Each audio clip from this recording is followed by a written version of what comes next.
I'm Rebecca Kemp Brent. I first learned about foundation paper piecing from a high school classmate of my grandmother's who was working as a reenactor at an 1850s village.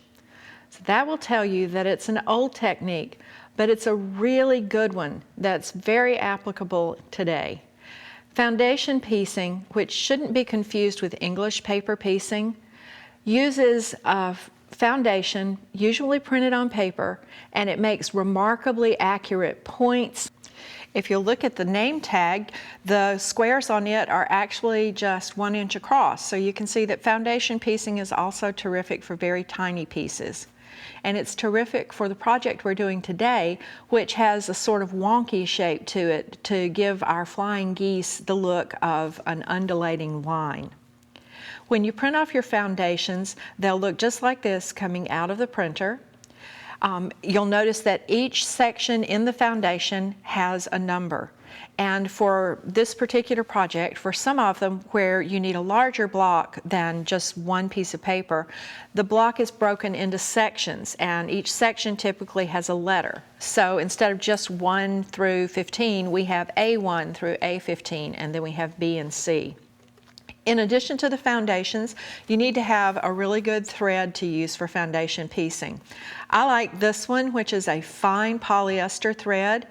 The small size of the thread means it doesn't take up too much space in the seams, and the polyester gives the seams a lot of strength. I also like to shorten my stitch length to 1.4 to 1.8 millimeters. The reasons for the short stitch length are, number one, it perforates the paper really well. So when we need to remove the paper, it's going to be easier to tear it. But also, number two, the thin thread will not take up as much space in the seam itself. And when you're talking about the thickness of a piece of paper or a strand of thread, it may seem like the thickness is not enough to worry about, but in foundation piecing, it really can make a difference. Sometimes I even tighten my needle thread tension a little bit just to be sure that my seam is good and tight even after I've taken off the foundation. So let me show you a little bit about how the foundations are actually put together. The first time you see this, it may seem like working upside down and backwards, but give it a try. Once you've learned the technique, it's second nature and really fabulous to work with. First thing I need to do is cut my foundations apart. So I have just one section to work on at a time. You can pre-cut your fabrics. Some patterns will give you instructions for cutting the sections almost exactly to the size and shape that you need, but I'm going to work with strips today. It also works really well, the technique works well with scraps because you don't have to have precise grain line placement with foundation piecing. This is going to be just like paint by number, so I find piece number 1, area number 1 on my foundation and choose my first fabric, and that's going to have to cover the area for piece number 1. Now here's the tricky part. You'll be sewing from the side of the foundation that's printed, but your fabric goes on the plain fabric side, the plain paper side. Now I'm going to hold this up to the light, and you should be able to see the shadow of your fabric just coming through the foundation a little bit. That will give you an indication of whether you have the fabric in the right position. You want your fabric to be wrong side against the back side of the paper. And then I'm just going to take a pin, or you can use a little bit of fabric glue to hold that in place. Then I need to take my second fabric, and it's going to cover area number 2 on the foundation. But here again, we have to put this on the fabric side. The fabrics go right sides together, just as if you're sewing a seam. And when you hold this up to the light, you want to be sure that piece number 2 is at least 1/4 of an inch past this seam line, so that when you stitch, you have enough fabric for a seam allowance. I'm going to take this over to the sewing machine now. And I'm not going to back stitch, but I am going to start and stop my sewing about 1/4 of an inch from the ends of the printed seam line. So I'm just going to start sewing and sew directly on the line between area number 1 and area number 2.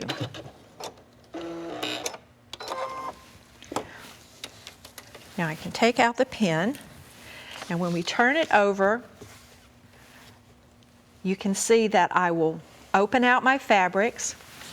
Holding this up to the light, we have piece number 1 and piece number 2. Let's trim this up a little bit to make it easier to work with. Fold your foundation along that line that you just stitched and trim your fabrics, leaving about 1/4 of an inch of seam allowance. You don't have to be exact with the seam allowance, just as you don't have to be exact with your grain lines. It's all going to be okay in the end because of the foundation technique. Now I want to unfold this again, and I'm going to take a little notion called a wooden iron or a finger iron and just press that seam open. You want to be sure that you have it pressed well enough so you don't get any tucks in your seam, but it's also nice not to have to get up and go to the ironing board after you add each piece. Now my piece number 3 is the same color as number 2, so let's just cut that off, trim it a little bit, and I'm going to position the fabric and stitch on the line next to piece number 3.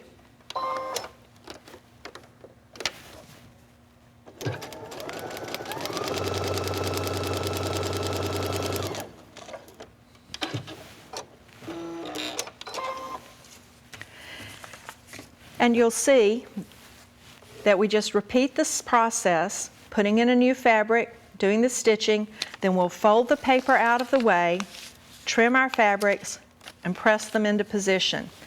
Keep going, paint by number, just keep following in number order until you have the entire foundation pieced. The next step after everything is here is to be sure that you've covered your seam allowances on the back.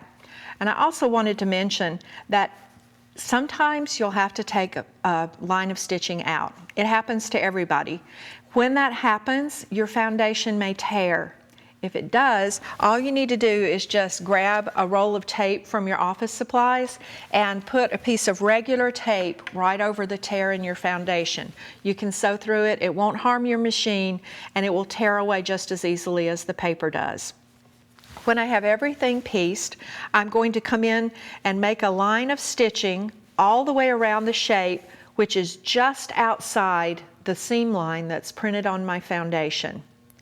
I'm doing that just outside the line because when I come back and join this to other pieces, I don't want that thread to be in the way. And then as a final step, just tidy everything up, trim 1/4 of an inch outside the seam line, and then you have this beautifully pieced foundation almost ready to sew into your project. Now to finish the project that I'm showing you today, you'll sew these sections of foundation together and make a tube out of them with another piece of fabric. All of those instructions are on our website. It keeps you from having to do any curved piecing when you do the wall hanging or the table runner. There's one more technique I wanted to mention really quickly. If you have an embroidery machine, you can also use a foundation that's been programmed into your embroidery machine and do your piecing in the hoop. It's the quickest, easiest way to do foundation piecing, which is always precise and perfect. So I guess you could call it perfect fun.